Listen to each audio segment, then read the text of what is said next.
4시 경제 뉴스를 마칩니다. KBS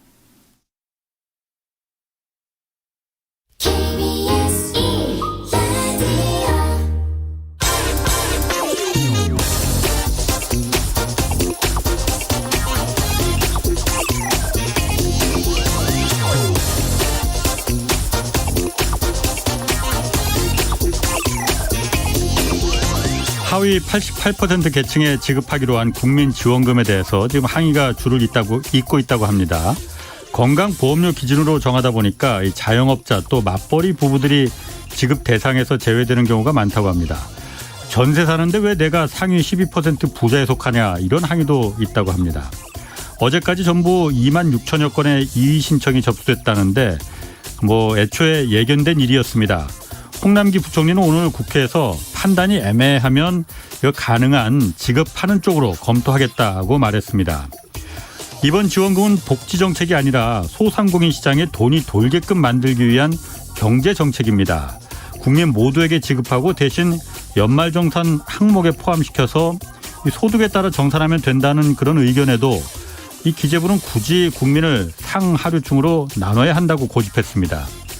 그 이유로 이틀 전에는 나라 곳간이 비어가기 때문이다 이렇게 말하더니 어제는 또 다시 나라 곳간은 또 상대적으로 튼튼하다면서 왔다 갔다 하고 있습니다. 혹시 기재부는 그 곳간을 자신들만의 곳간으로 여기고 지금 88%의 국민들에게 시혜를 베푸는 것으로 착각하고 있는 건 아닌지 모르겠습니다. 네, 안녕하십니까. 저는 경제와 정의를 다잡는 홍반장 KBS 기자 홍사원입니다. 이번 주 금요일까지 청취자께 책 선물 드리는 이벤트 진행하고 있습니다. 2년 연속 수익률 1위에 빛나는 이한영 DS자산운용본부장의 새 책 시대의 1등주를 찾아라. 이 책 매일 4분씩 추첨해서 선물로 드리니까요. 책 받고 싶은 분은 성함, 연락처 그리고 주소와 함께 짧은 문자 50원, 긴 문자 100원이 드는 샵 9730으로 문자 보내주시기 바랍니다. 자, 홍사원의 경제쇼 출발하겠습니다. 유튜브 오늘도 함께 갑시다.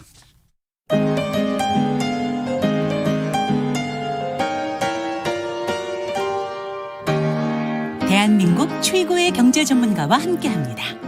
믿을 만한 정보만 쉽고 정확하게 전해드립니다. 홍사훈의 경제쇼. 네, 엘살바도르가 어제부터 세계에서 처음으로 지금 비트코인을 이제 법정 통화로 사용하기 시작했습니다. 오늘 이 내용 자세히 좀 알아보겠습니다. 들으면 항상 막 빠져들게 만드는 박정호 명지대 특임 교수 나오셨습니다. 안녕하세요. 예, 안녕하세요. 왜 이렇게 오랜만에 나오셨어요? 지난달에는 이렇게 안 맞았네요. 죄송합니다. 보고 싶었습니다. 아유, 감사합니다. 자, 어제부터 이제 엘살바도르, 예. 이 나라에서 중남미 국가죠. 여기서 처음으로 이제 비트코인을 법정 통화로 사용하기 시작했다는데 지금 어떻습니까? 현지 분위기는 잘 돌아가고 있어요? 잘 돌아갈 리가 있나요? 뭐든지 세계 최초라고 하면 예. 시행착오가 당연히 있을 수밖에 없는 건데 예. 게다가 비트코인이라는 워낙 또 불확실한 것들을 사용하다 보니까 불협화음이 커지는 것 같습니다. 예. 일단 엘살바도르 국민들 중에서도요. 예. 설문조사를 했는데 예. 비트코인 자체가 뭐냐 그걸 모르는 분이 10명 중에 2분이나 계세요. 어찌 보면 우리나라도 저기 도서 지역에 계신 어르신들한테 비트코인 물어보면 예. 모르실 거예요. 예. 그런 것들처럼 엘살바도르도 법정 통화가 비트코인인데 그게 뭔지도 모르는 분이 10분 중에 2분이니까 예. 당연히 문제가 심각한데 예. 게다가 법정 통화로 비트코인을 받으려면 저기 우리로 따지면 재래시장, 전통시장에서는 그런 인프라가 안 되어 있거든요. 그렇죠. 예. 그쪽에서는 그럼 우리는 앞으로 돈을 뭘로 받으라는 거냐라는 것들이 이슈가 되면서 그러게. 지금 시위가 시작됐고요. 예. 이 시위 때문에 지금 벌써 엘살바도르의 전국이 뒤숭숭해진 상황입니다. 아니 그러면은 법정 통화라면 엘살바도르 기존에 그 돈이 화폐가 있었을 거 아니에요. 예를 들어서 엘살이라는 제가 엘살바도르 화폐가 뭔지 보니까 엘살이라는 화폐가 있었으면 그거는 이제 없어지는 거예요? 이제 엘살바도르는 더 정확히 말씀드리면 달러를 쓰고 있었던 나라예요. 자체 통화가 있는 게 아니라.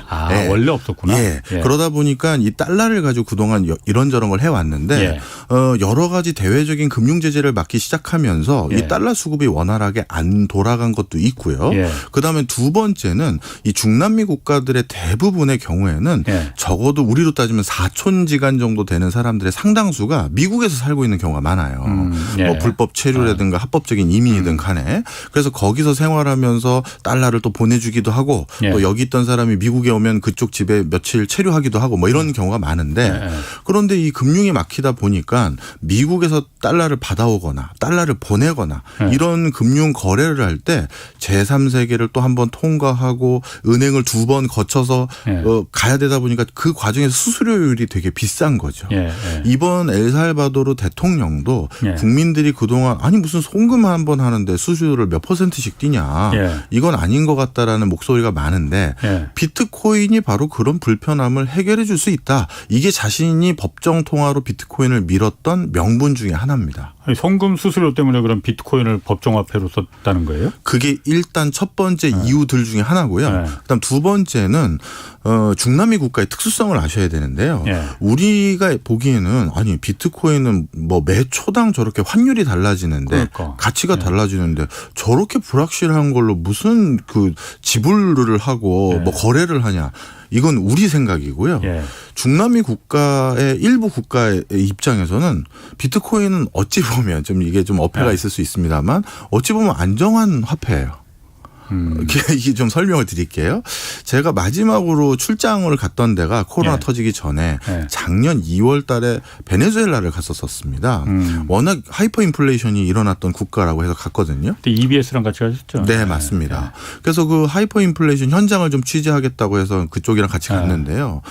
지난 2년 동안 그 얼마나 인플레이션이 올랐습니까? 그 베네수엘라 중앙은행의 관계자에게 여쭤봤어요. 예. 본인들이 집계한 것이 그동안 그 뒤는 또 집계도 안 하셨더라고요. 예. 하도 이제 뭐 불협화음이 많으니까 100만 %가 오르신 거예요. 오른 거예요. 그러면 2년 동안에 물가가 100만 %가 오르면 그런 나라들 입장에서 비트코인이 안정적인 거죠. 오히려 안정적인 거예요. 그러다 보니까 차라리 그동안 우리 원래 국가에서 중앙은행에서 찍었던 화폐보다 이게 그나마 낫네. 이런 생각을 갖게 됐고 실제 유럽이든 미국이든 어느 나라에 가서 베네수엘라 같은 경우 자신들의 통화인 볼리바르를 쓰는데 거긴 볼리바리를 갖다 주면 안 받아줘요. 그런데 비트코인을 주면 뭐 다소 시세가 안 좋을 땐 조금 손해를 보더라도 환전이 되거든요. 그러니 차라리 비트코인을 하겠다라는 게 뭐 아주 얼토당토 안 한 소리로 들릴 수 있게끔 된 거죠. 오히려 그러니까 자국 화폐보다는 인플레이션이 좀 그게 더 안정적이다 비트코인이 그렇죠. 차라리. 예. 그것도 또 얘기는 되네 또. 그렇죠. 그리고 하나가 더 있습니다. 중남미 국가들 같은 경우는 뭐 제가 뭐 증거도 없이 특정인을 모함하는 건 아니고요. 많은 국가의 대통령들이나 중남미 국가의 많은 국가의 정치가들이 그 나라의 그 갱이라고 해야 될까요? 마약 조직이라고 해야 될까요? 그런 조직과의 굉장히 결탁이 심해요. 그렇죠. 많죠. 그러다 보니까 또 한 가지 그 사람들의 목소리가 많이 투영될 수밖에 없는 겁니다. 자, 그런데 갱이나 이런 그 집단들은 돈을 받았으면 이 돈 세탁을 반드시 하는 게 제일 골칫거리거든요. 그렇죠. 그런데 그동안 돈 세탁을 하기 위해서 이 중남미 국가들은 어떤 행태를 보여왔었냐 하면 제가 또 한 번 갔던 또 다른 나라였던 온두라스를 보면 쉽게 알 수가 있는데요. 온두라스도 워낙 치안이 불안전해서 그 호텔 5성 호텔에 투숙을 해도 5성 호텔이 아닌데 투숙도 하면 안 돼요. 무슨 일을 당할지 몰라요. 5성 호텔에 투숙을 해도 그 입구에 기관총을 든 그 컨시어즈들이 서 계세요. 그러면서 그 숙박계에 사인을 할 때 거기에 약간 무슨 우리로 따지면 이게 신체 포기 가서 비슷한 거 하나 줍니다. 창밖 근처에 서 있다가 네가 사고가 난 건 우리가 책임지지 않고 뭐 별의별 걸 다 알려줘요. 그리고 실제 객실에 올라가 보면 유리창이 아니라 이 창문을 우리 예전을 보면 나무 합판 같은 걸로 이게 다 막아놨어요. 그런데 이제 틈새가 이렇게 있지 않겠습니까? 그걸로 저 밑을 원래 보면 안 되는데 보셨네. 호기심이 많아서 봤죠. 근데 호텔 바로 길 건너편에 스타벅스하고 정확한 브랜드명이 햄버거 체인인데 우리나라에 이제 없었는데 하디스라는 게 있어요. 옛날에 하디스라고 있었죠. 옛날에 아시죠? 그 두 개 매장이 거기 있었었는데요. 제가 계속 봤는데 한 명도 거길 안 들어가는 거예요. 하디스 매장이. 어. 그래가지고 아니 저 프랜차이즈는 뭘로 장사를 하지? 네. 제가 그걸 쳐다봤던 이유가 호텔에서 길 건너에 버거를 사러 갈 때도 네. 컨시어즈를 대동해서 건너가라는 거예요. 그 그냥 가지 말고. 네. 그래가지고 아니 그러면 누가 언제 이용하나 그게 궁금해서 쳐다보고 있었는데 진짜 한 2시간을 의자를 놓고 쳐다봤는데 한 명을 안 들어가는 거예요. 네. 그래서 제가 거기 현지의 교민들하고 주재원분들에게 여쭤봤어요. 네. 여기에 편의점들이 뭐라 그럴까 체인점들이 네. 국제적인 체인점들이 꽤 있어 보이는데 내가 거기 이용하는 사람을 많이 못 봤다. 네. 이거 어떻게 된 거냐 했더니 그게 실제 영업을 목적으로 차려진 게 아니라고 하더라고요. 그럼 햄버거 팔려고 하는 게 아니면 뭐 한데? 햄버거 팔려는 목적이 아니라 예. 갱들이 돈 세탁을 하기 위해서 그 업소를 운영하는 거라는 거예요. 돈 세탁 목적으로. 그렇죠. 합법적인 돈을 네. 번 것처럼 뭘로 바꿔줘야 그렇죠. 되는데 그렇죠. 그런 목적으로 그런 다국적 체인을 일부 가져온다는 거죠. 그래야 미국에서 돈이 들어오고 나가고 하는 게 자연스러워지니까요. 예. 그래서 그 정도라는 거예요. 예. 그러니까 일반적인 상거래의 상당 부분이 그런 불법적인 자금을 유통하거나 관리하는 사람들이 들어와 버린 건데 그 사람들 입장에서는 그렇지. 돈 세탁을 하기 위해서 예. 이렇게 복잡 다단한 일을 하는데 수수료도 많이 들고. 수수료도 많이 들고 예. 가게 점포비도 내야 되는데 딱 비트코인이네. 비트코인인 거죠. 예. 네. 그게 정답이네요. 그게 정답인 거죠. 그러니까 지금 엘살바도르 대통령이 국민들의 편의성을 위한 건지 갱들의 뭐 어떤 뭐랄까요 의뢰가 있었는지 그건 제가 모르겠습니다만 예. 갱들 입장에서도 그 나라 상권을 가지고 있는 사람들 입장에서도 반대할 이유가 없는 없겠네요. 부분이 있는 거죠. 그런 부분도 있을 수 있겠네요. 네. 그러면 지금 이게 하여튼 공교롭게도 어제 엘살바도르가 이거 한다고 하면서 지금 보니까 그 EBS 방송 봤다는 분들도 지금 많이 나오시네요. 예. 그 비트코인 가격이 급락했잖아요. 네. 전체 비트코인 이게 그럼 엘살바도르가 채택했기 때문에 했다는 거하고 무슨 연관이 있어요 혹시? 아닙니다. 중남미 국가는 물론 나름대로 비트코인을 중심으로 한 가상화폐에 대한 관심도가 비교적 높은 국가 군집들이 있어요. 그런데 전 세계적으로 비트코인의 시세에 좌지우지할 수 있는 거래량은 한국과 일본과 중국과 미국 정도가 끝입니다. 그리고 전체 시장 규모에서 중남미 국가는 되게 미비한 수준이에요. 어떻게 보면 법정 통화로 채택한 첫날이기 때문에 호재임에도 불구하고 떨어진 거잖아요. 10% 가까이가. 그러니까 이건 영향을 줄 수 있는 수준은 아닌 대상들이죠. 그렇지만 중남미 국가들에서 실제 일상생활 중에서 비트코인을 사용하는 수준은 방금 말씀드렸던 중국이나 미국이나 한국이나 일본보다도 훨씬 앞서가 있어요. 그때 뭐 혹시 뭐 아까 그 청취자들 분들 중에서 그 다큐멘터리를 보셨다는 분이 계시니까 거기에는 편집돼서 조금 나왔는데 실제 베네수엘라는 공무원들에게 연말에 주는 그 크리스마스 보너스는 비트코인으로 주기 시작했고요. 네. 그다음에 연금하고 국민들에게 연말에도 또 나름대로 크리스마스 선물을 주거든요. 돈으로. 근데 그 돈을 법정 통화로 안 주고 비트코인으로 베네수엘라는 줬어요. 그때부터? 네, 그때부터. 벌써 2020년 2월 달에 갔었으니까 벌써 그때부터 공적 부분에선 그걸 쓴 거죠.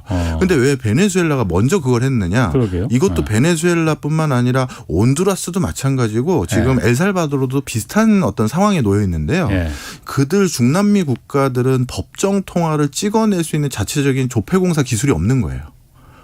조폐 기술이 없는 거죠. 돈을 찍어내지 못하네. 그러면. 못하는 거죠. 어디서 그러니까 찍어요 그러면은? 그래서 그동안엔 어떻게 했냐면 어디선가 찍어 와가지고 대부분 어디서 찍어 왔냐면 영국의 중앙은행 쪽에서 찍어 오거나 의뢰를 해서 찍어 오는 거예요. 그걸 찍어 와서 월급을 준 거거든요. 그러니까 세금을 거두거나 이렇게 해서 지출을 한 게 아니라 돈을 계속 찍는 거죠. 찍어서 월급도 주고 국민들 보조금도 주고 했었는데 그 트럼프 대통령 때 그 중남미 국가들의 상당 부분을 금융 제재를 가해버린 거예요. 그렇죠. 베네수엘라도 그랬고. 그러면서 영국이나 이제 미국계라고 해야 될까요? 이쪽에게 비슷한 어떤 기조가 있었겠죠. 그래서 영국에서 이제 더 이상 니네 화폐 안 찍어줄게. 이렇게 해버린 거예요. 베네수엘라에게. 미국이 찍어주지 말라고 하니까. 뭐 그런 게 있었겠죠. 그러니까 이제 베네수엘라 입장에서는 공무원들 다음 달 월급도 줘야 되고 국민들에게 지출해야 줘야 되는 기본적인 부양비가 있는데 돈이 없잖아요. 그동안 찍어서 줬는데. 그러니까 이제 방법이 없다. 그래서 선택한 게 그런 비트코인으로 드리자. 그럼 비트코인을 채굴할 수 있는 인프라가 있느냐? 베네수엘라는 전 세계에서 석유 매장량이 가장 많은 국가 중에 하나잖아요. 그렇죠. 그러다 보니까 전기료는 거의 공짜다 싶을 정도로 싸요. 예. 그러니까 국가에서 채굴을 해서 아. 그래서 그걸로 나눠주는 형태는 가능한 거죠. 예. 기름은 있으니까. 그러네. 예.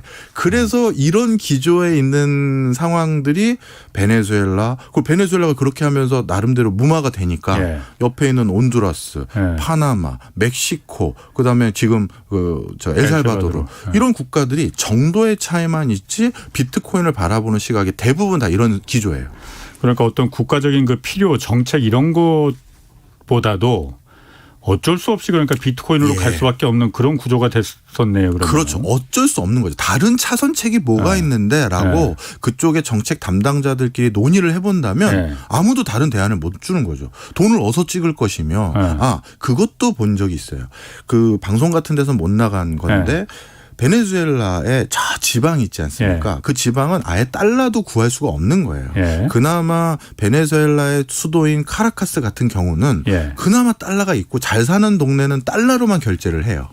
그런데 저 오지는 달러도 없거든요. 그러니까 베네수엘라가 또 세계적인 금광이 있어요. 그렇죠. 그래서 금화로 돌아갔어요. 중세 시대처럼. 그래서 금화로 이제 물건을 사고 파는.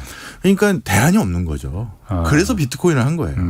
제가 이 말씀을 앞부분에 좀 많이 드리는 이유가 재밌어요. 괜찮아요. 네. 우리 지금 어떤 그 여러 가지 재테크 커뮤니티에 얘기가 도냐 하면 저 봐라. 비트코인의 미래가 저리 밝다.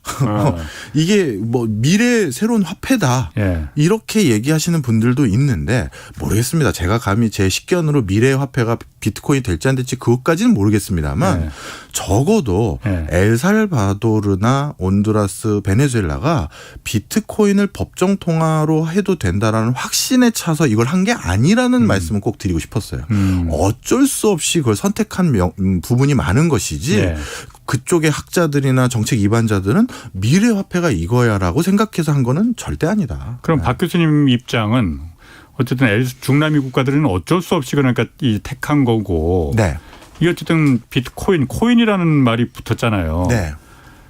화폐로서 그러니까 가능성 어떻게 보십니까? 그러니까 이게 왜 제가 이 질문을 드리냐면은 대개 이제 그 엔지니어 공학자 쪽에서는 이 부분을 어쨌든 4차 산업혁명 그리고 여기 블록체인에 기반을 뒀으니까 이거 먼저 치고 나가야 된다라고 적극 먼저 갖고 가야 된다라는 주장하는 분들 계시고 반대쪽에 이제 그 금융, 통화 이쪽에 경제학 쪽에 계신 분들은 박 교수님도 마찬가지로 그쪽에 계시지만은 큰일 난다라고 말하는 분들이 공통적으로 그렇게 보이는 것 같아요. 박 교수님 생각은 어떻습니까? 제가 좀 프로필이 좀 독특해요. 제가 공부했던 학교 중에 하나가 이제 공대가 많은 학교, 공대만 있는 학교에서 공부를 했었어요. 그러다 보니까 제가 공학 베이스에 있는 계신 분들하고 좀 굉장히 친분이 돈독한 편입니다. 그러다 보니까 제가 뭐 제 딴에는 약간 제가 양쪽 의견을 동시에 들을 수 있는 채널이 있어서 그런지 저는 이걸 이렇게 규정을 합니다. 일단 비트코인을 우리가 어떻게 바라봐야 되는지에 대해서 그 개발자와 한 번도 우리가 얘기를 나눠준 적이 없어요. 이거는 일종의 프로그램이자 알고리즘이고 기술이거든요. 그래서 그 비트코인을 운영하기 위한 블록체인이라는 그 알고리즘 체계는 기술로서 각광받아서 지금 많이 치고 나가고 있거든요. 그런데 그 개발자는 우리가 한 번도 누군지도 모르고 소통을 못했는데 그 사람이 자기가 개발한 것에 대해서 왜 개발하게 됐는지에 대해 우리가 흔적을 엿볼 수 있는 게 한 번 있었어요. 비트코인을 개발했다라고 말한 그 개인인지 팀인지도 모르겠지만 그 사람이 비트코인을 개발해 놓고 첫 번째 코인을 본인이 채굴했거든요. 그 첫 번째 코인을 그 업계에서는 제네시스, 창세기라고 부르면서 제네시스 코인이라고 부릅니다. 그런데 그 첫 번째 코인을 채굴하면서 그 코인 채굴한 거 한쪽 구탱이에 약간의 본인을 이니셜 같은 걸 새겨놨는데 글귀를 새겨놨는데 거기 새겨놓은 그 글귀가 뭐냐 하면 그게 2008년인가 9년 때쯤 되거든요. 더 타임즈, 영국의 저명한 신문이죠. 더 타임즈, 영국 재무부 2차 재추가 재정 투여 날짜 확정 뭐 이런 문구를 넣어놓은 거예요. 2차 재정 재투여. 네. 그 얘기는 무슨 얘기냐면요. 아니 본인이 최초의 코인을 채굴하고 거기에다가 본인이 이걸 미래의 화폐로 생각했으면 앞으로 새로운 화폐의 지평을 열 것이다라든지 이제 이게 21세기 새로운 화폐입니다라고 써도 되는 건데 굳이 언론 기사 하나의 구절을 그대로 커트해서 그러니까 인용해서 그 구절을 몇 날 며칠 일자다라고 하면서 그 구절을 넣은 거는 그 당시의 시대 상황을 비판하는 거거든요. 글로벌 금융위기 때 얼마나 많은 사람이 피해를 받습니까? 도대체 금융 당국에 우리가 주식 거래하고 금융 거래하면서 수많은 수수료 내고 세금 냈는데 그걸 낸 이유는 이런 일들 막아달라고 관리 감독해달라고 그 돈을 내준 건데 니네 뭐 해서 이렇게 추가 재정 지원하고 상황을 이렇게 만든 거냐라는 그런 풍자인 거거든요. 그러니까 이 사람이 처음 이 비트코인과 블록체인을 만들었을 때요. 그때의 목적은 지금 이 블록체인 기술을 가만히 보세요. 중앙은행이라는 기능을 없앤 거거든요. 그러니까 금융 당국을 없앤 기술이에요. 우리 저렇게 허울 뿐이고 관리 감독도 제대로 안 하는 곳이라면 야 쟤네 빼고 우리끼리 이 그러니까. 금융 시스템을 만들자. 그리고 그 금융 시스템을 참여하는 사람들에게 약간의 인센티브로 비트코인을 제공하자. 그거였던 거예요. 그러니까 이 사람의 원래 취지는 뭐 우리가 짐작만 하는 것이지 하지만 화폐를 대용할 생각은 원래는 아니었던 걸로 짐작을 저희는 합니다. 그런데 너무나도 히트를 친 이유가 이름 때문이에요. 이름에 코인이라는 단어를 들어갔잖아요. 그러니까 이거는 코인, 화폐의 한 종류인가?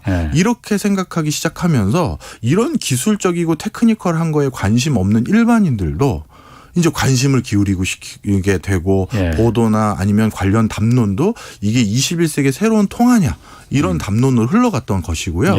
그런데 우리나라도 언젠가부터 이제 법적으로 이러한 대상들을 지정하기 위한 용어를 이제 정했죠. 그래서 뭡니까? 이제 비트코인과 같은 대상들을 지정하는 용어가 가상 자산이잖아요. 화폐가 아닌 거예요. 가상 자산입니다. 마치 금융 상품들처럼 금융 자산이라는 건데 금융 자산은 우리가 물론 온라인에서 사고 팔거니 하지만 저기 예탁원 가면 그 증서가 있는 거잖아요. 물리적인 증서가. 그런데 여기는 그런 증서도 없이 가상 환경에서만 투자할 수 있는 자산이다라는 게 우리나라뿐만 아니라 전 세계적인 어느 정도 이제 컨센서스가 그걸로 가고 있는 거죠.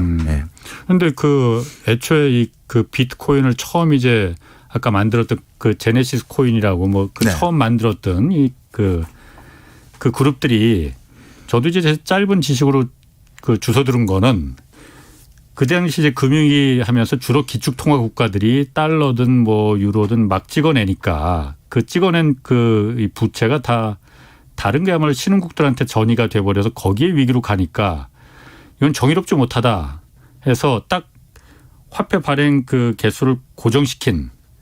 그래서 비트코인 같은 게 딱 그 정해져 있다면서요. 그러니까 발행할 수 있는 그 코인 수가. 그래서 이게 굉장히 그 이론적으로는 가장 정의로운 화폐다라고 이제 발행을 했다는 거잖아요. 그런 면에서는 좀 맞지는 않는다. 이렇게 말씀드리고 싶어요. 그 알고리즘하고 그때 이걸 비트코인을 만들고 그 사람들이 논문을 아주 짧게 썼거든요. 뭐 8장인가 뭐 있다고 해요. 진짜 짧은 건데요. 거기에서의 그 논의의 흐름이 비트코인의 중심을 둔 게 아니었어요. 블록체인의 중심을 뒀고 물론 그걸 설명하다 보니까 비트코인이라는 단어가 자주 나오긴 했죠. 그런데 만약에 이분들이 굉장한 능력자들이거든요. 이게 천재성이 있는 이걸 개발한 사람들이 정말 이걸 화폐로 만들고 싶다면 화폐의 일반적인 거래 수준을 수용할 수 있는 수준으로 이 비트코인을 수용하는 블록체인의 알고리즘을 만들어야 되는데 그러지가 못한 거예요. 대표적으로 이게 비견되는 우리가 가상 자산으로 이더리움이라는 게 있습니다. 이더리움은 블록체인 저런 거구나, 가상 자산이 저런 거구나 해서 그걸 벤치마킹해서 비트코인과 이더리움 또 전혀 다른 겁니다. 이따 설명드리겠습니다만 그걸 만들어냈는데 이더리움 1.0을 만들고 났더니 본인들이 생각한 것보다 훨씬 더 거래가 빈번히 일어나는 거예요. 이더리움이. 그래서 이걸로는 신용카드처럼 결제를 하자마자 그 결제 내역이 전달되고 이런 걸 시스템을 뒷받침을 못한다라고 해서 그렇게까지 진보된 새로운 결제 방식을 도입하는 이더리움 2.0을 개발하겠다라고 한 거예요. 예. 그러니까 이 사람들도 이 체제를 처음 구축할 때 거래가 빈번히 날 거를 알긴 알았지만 예. 진짜 화폐처럼 이게 이용될지는 몰랐던 거거든요. 그래서 2.0으로 더 가겠다는 건데 예.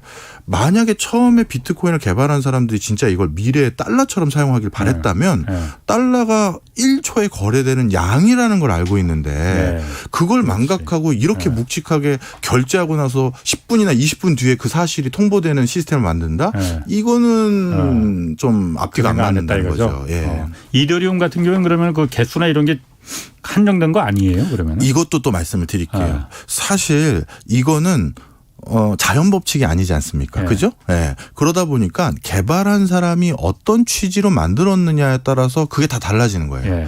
예를 들어서 비트코인하고 이더리움 두 개를 비교해 보면요. 예. 비트코인은 이렇게 보시면 되겠죠.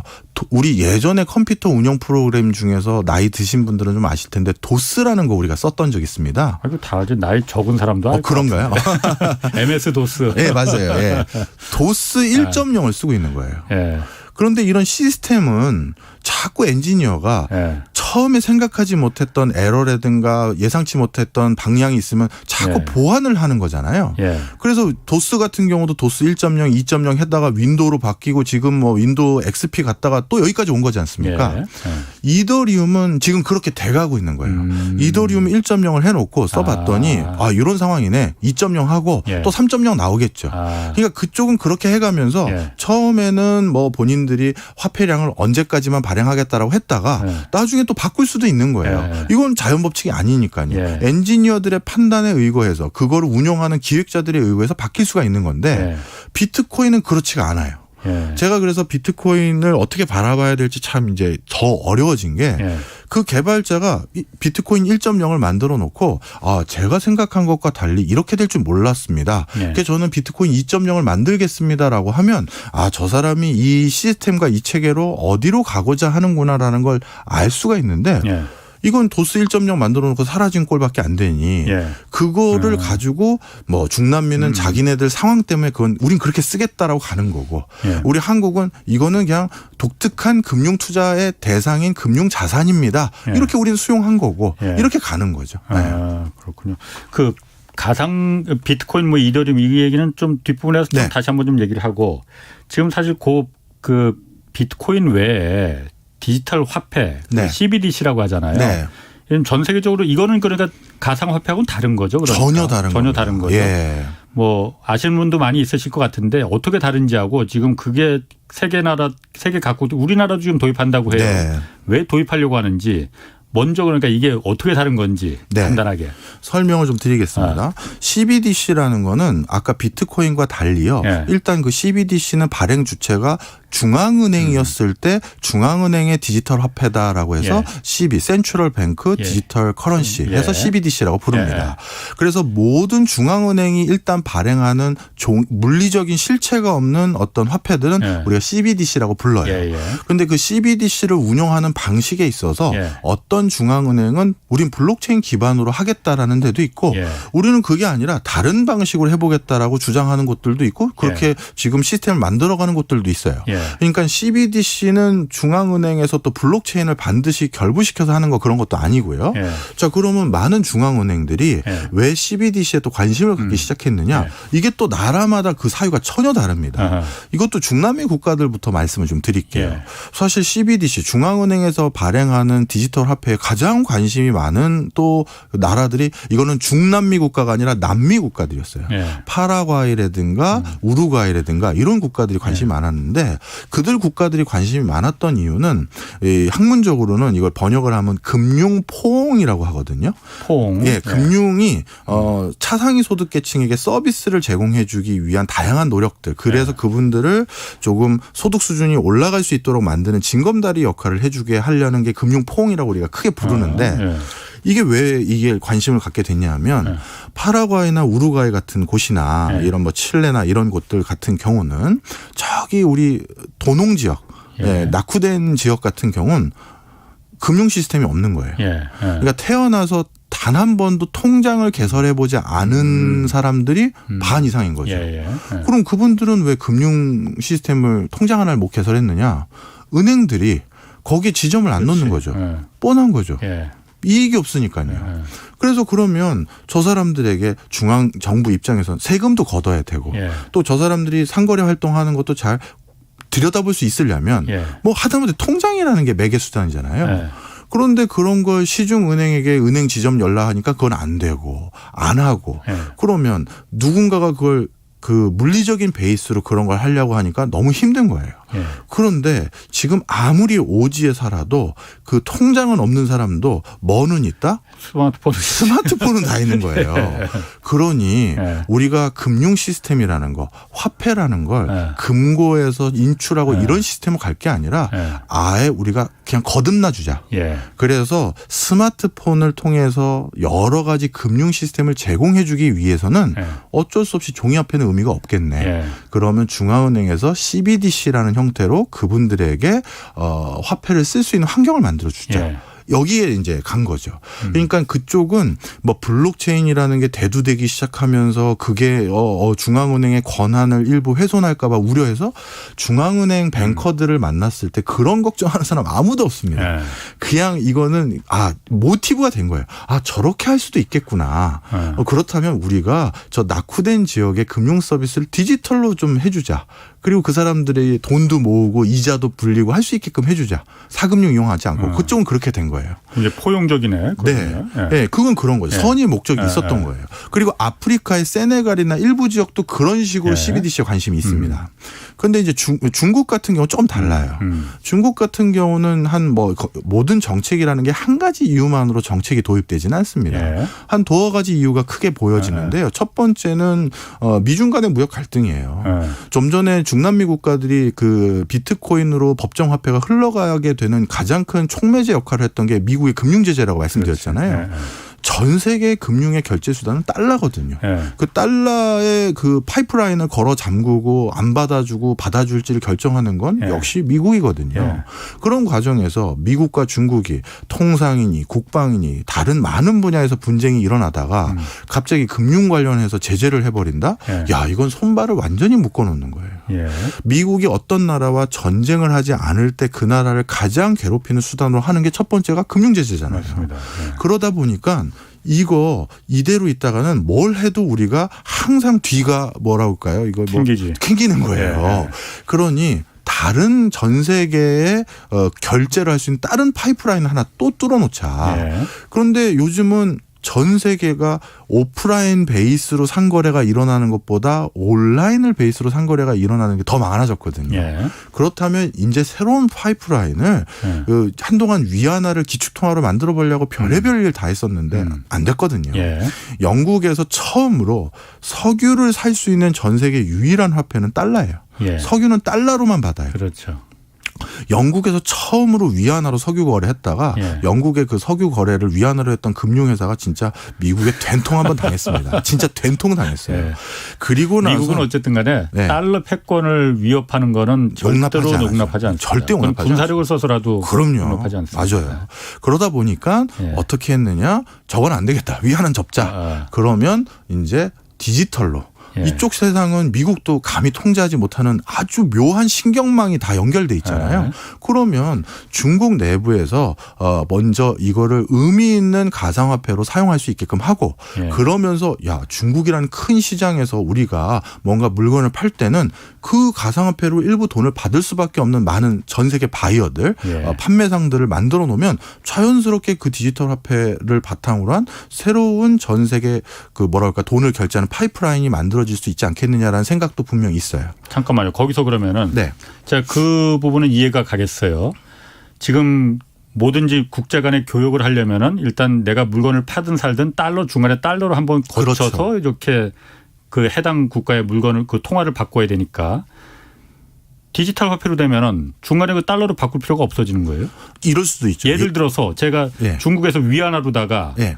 저쪽 그 엘살바도르에 그 뭐 석유를 사온다고 하면은 그냥 위안화로다가 디지털 화폐로 이렇게 사올 수 있는 거예요? 이렇게 보시면 좋을 것 같습니다. 만약에 제가 한국의 동대문에서 예. 물건을 갖다 파는 조그만 가게를 운영하고 있어요. 예. 그런데 중국에선 뭐든지 물건이 싸니까 예. 그동안은 평택항의 보부상처럼 가가지고 물건 그렇지. 떼어와가지고 예. 동대문에서 팔았는데 예.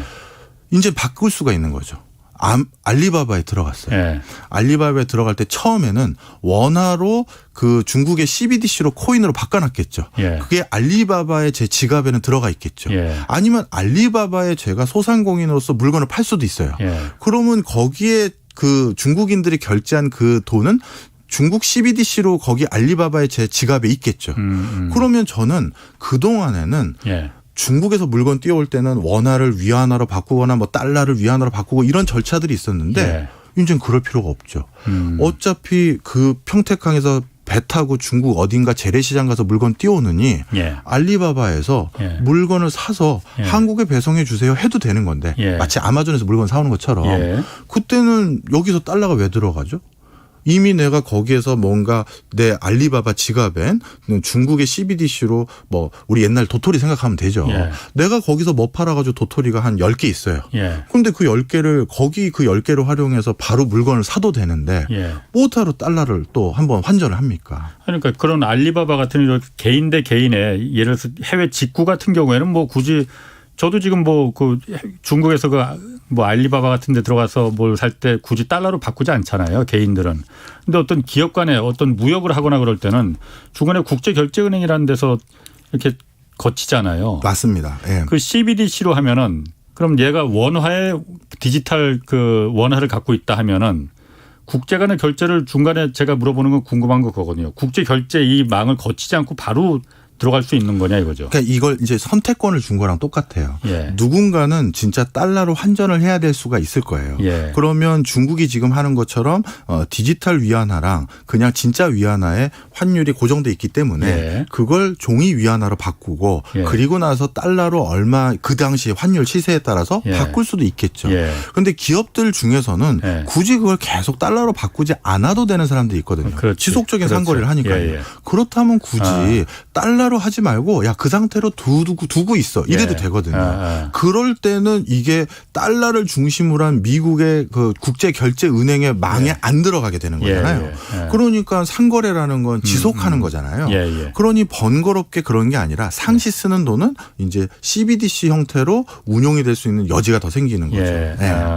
조금씩 시납으로 이제 넓혀가는 전략인 거예요. 그럼 중국 같은 경우에는 지금 말씀하시기는 예전부터 그런 얘기는 많이 있었어요. 중국이 지금 달러 패권을 지금 어떻게든 그렇죠. 무너뜨리기 위해서 지금 그 디지털 화폐를 중국이 지금 제일 먼저 여기에 그 노력을 하고 있잖아요. 그 아까 말씀드렸던 중남미 국가들하고 예. 아프리카 국가들이 중앙은행의 CBDC는 사실 시도나 내용은 먼저 들어갔었어요. 예. 금융포옹이란 관점에서. 예. 그리고 중국은 지자체를 중심으로 먼저 해보고 확장하는 기조로 조금 거기는 이제 워낙 큰 나라니까 조심성은 있게 가는 예. 거고요. 예. 그렇지만 전 세계적으로 가장 선도적으로 하고 있는 건 분명한 사실이고요. 예. 그런데 재미있는 건 생각해 보세요.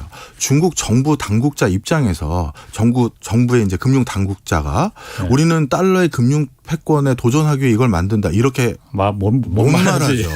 이거는 저희들에게 한 개 쓴 거예요. 예. 그런데 중국 내부에서 얘기하는 목소리는 예. 아주 지극히 전통적인 요인들. 예. 이제는 10원짜리 동전 하나 만드는 것보다 그렇죠. 그 동전 하나 만드는 데 들어가는 돈이 더 많습니다. 예. 그래서 환경 오염 요인도 많고요. 그런 거랑 또 하나는 조세 포탈이나 이런 게 많기 때문에 예. 모든 게 디지털로 결제가 되고 그러면 자금 흐름이 다 보이잖아요. 이런 것들을 관리 감독하는 목적이다 등등 이런 요인들을 주로 많이 나열하지 달러에 도전하기 위해서입니다라는 예. 건 당국에선 한마디도 안 나왔죠. 그럼 미국은 어떻습니까 지금? 미국은 그럼 굉장히 못마땅하겠네. 그럼 그 디지털 화폐라는 거로 어쨌든 각국이 다 우리나라도 그렇고 중국도 그렇고 다 이쪽에 지금 발을 담그고 있잖아요. 그렇죠. 어떻게 해보려고. 예.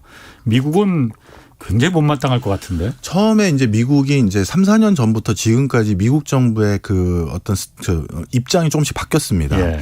미국은 중앙은행에서의 이런 가상화폐보다는 예. 비트코인하고 예. 그다음에 페이스북과 같은 글로벌 어떤 그 뭐죠? 그 기업들이 예. 우리 그 페이스북 안에서 쓰는 화폐를 만들어 보겠다. 예. 뭐 리브라라든가 뭐 예. 이런 것들을 리브라라는 걸 한번 제안을 했었죠. 예. 이제 이런 것들에 대한 논의가 먼저 있었어요. 예. 그리고 거기에 대해서 중앙은행 그러니까 FRB에서는 어떻게 생각합니까라는 의견을 물어봤었을 예. 때 FRB 당국자들은 우리는 우려가 크다. 예. 리브라 그게 우리는 그렇게 좋게 보지 않는다. 예. 이러면서 우려들을 그동안 계속 했었거든요.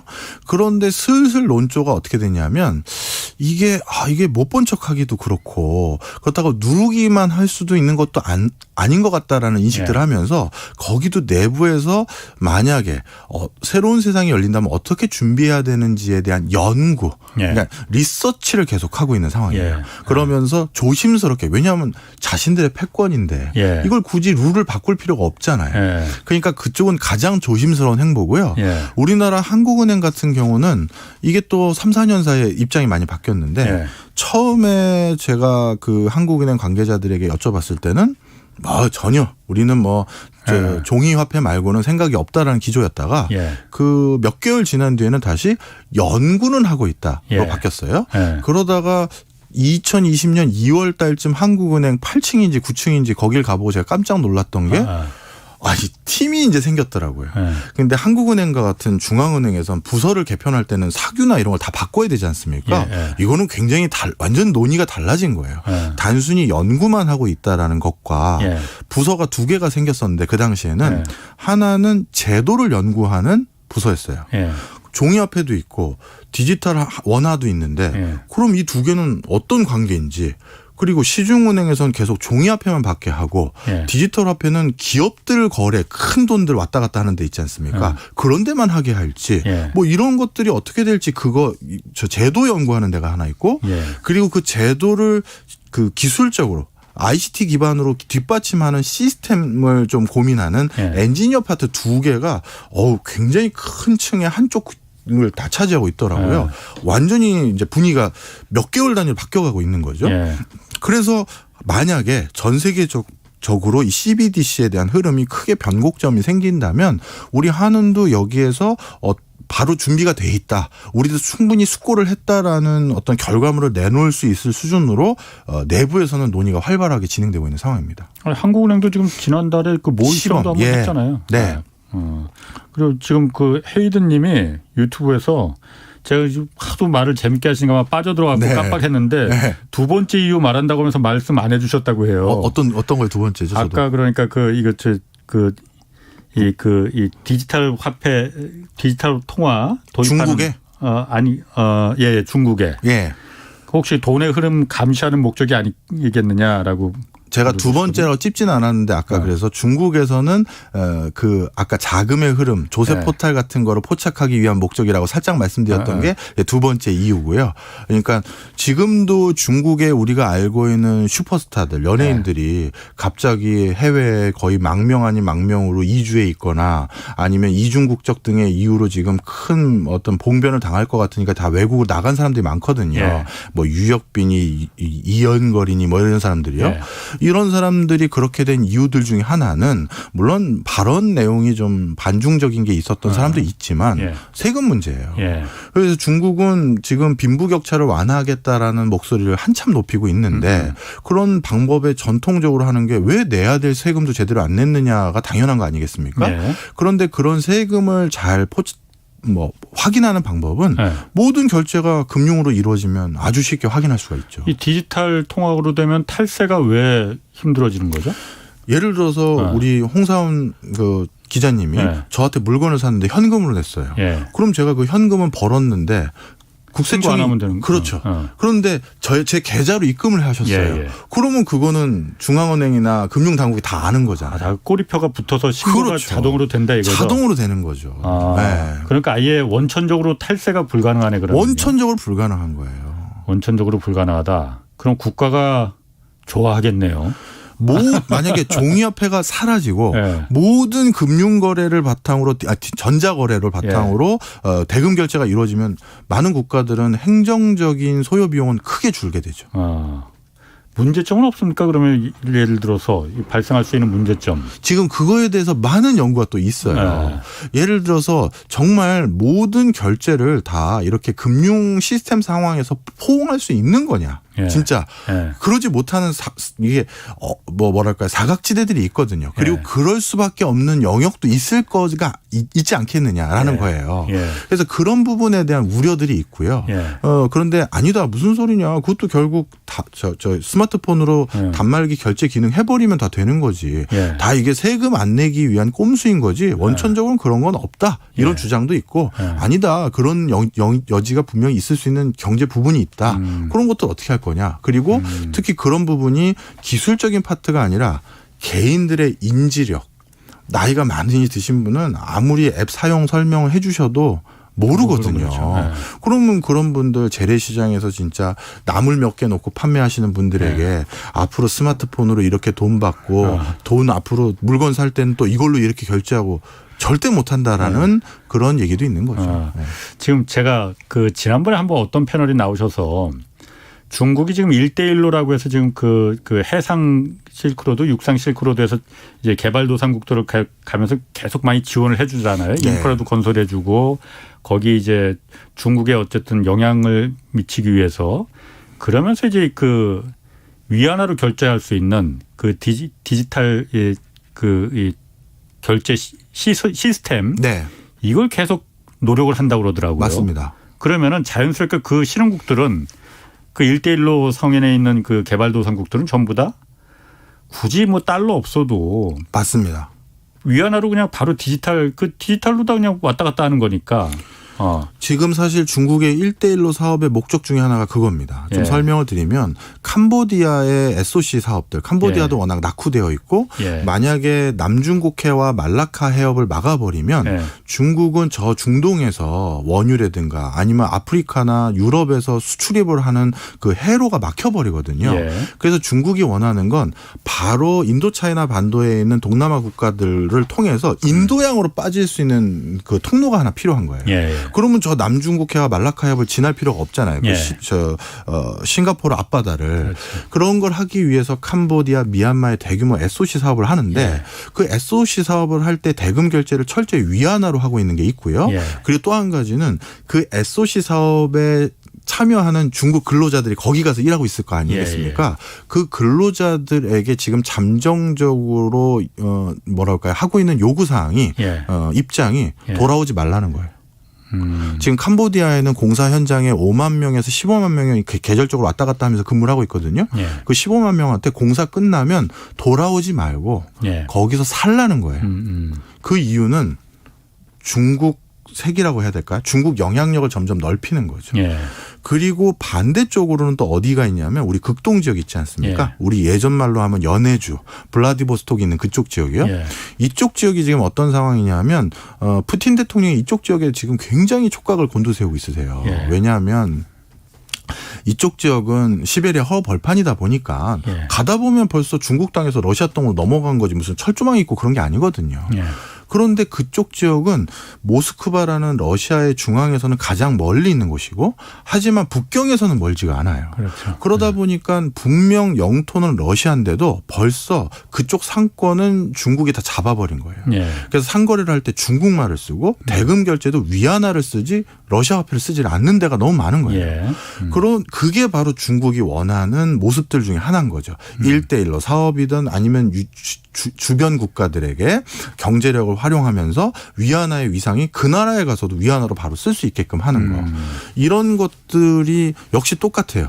1대1로 사업의 목적이 이거라고 중국 당국자는 아무도 얘기 안 합니다. 예, 예. 근데 우리가 또 짐작을 하는 거죠. 예. 그런데 이렇게 직접 이제 위안화를 종이 지폐를 들고선 이렇게 뿌리는 것도 그건 좀 퍼지는 속도가 좀 덜하겠지만은 네, 그렇죠. 디지털로 하면 훨씬 더 빨라질 거 아니에요. 예, 맞습니다. 이게 캄보디아를 비롯해서 동남아 국가도 생에 태어나서 아직까지 통장을 개설해보지 않은 사람의 비중이 50%가 넘어요.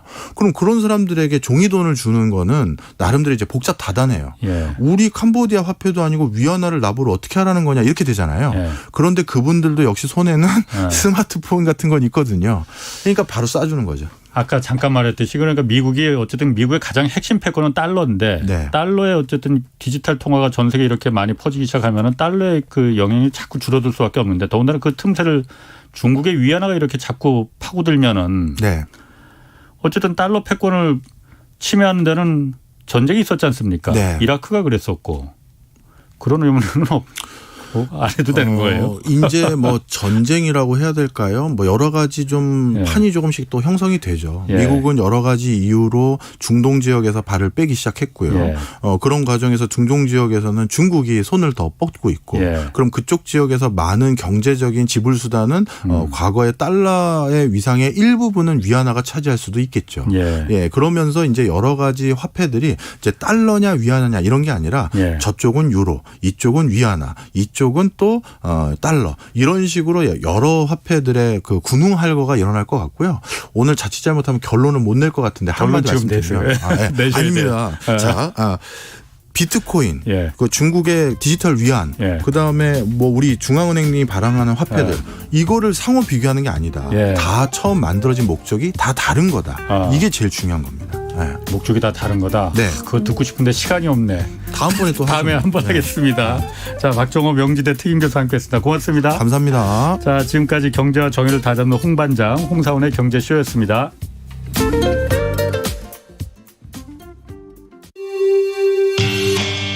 얼마 남지 않은 대선 격동의 시간이 될 것 같죠?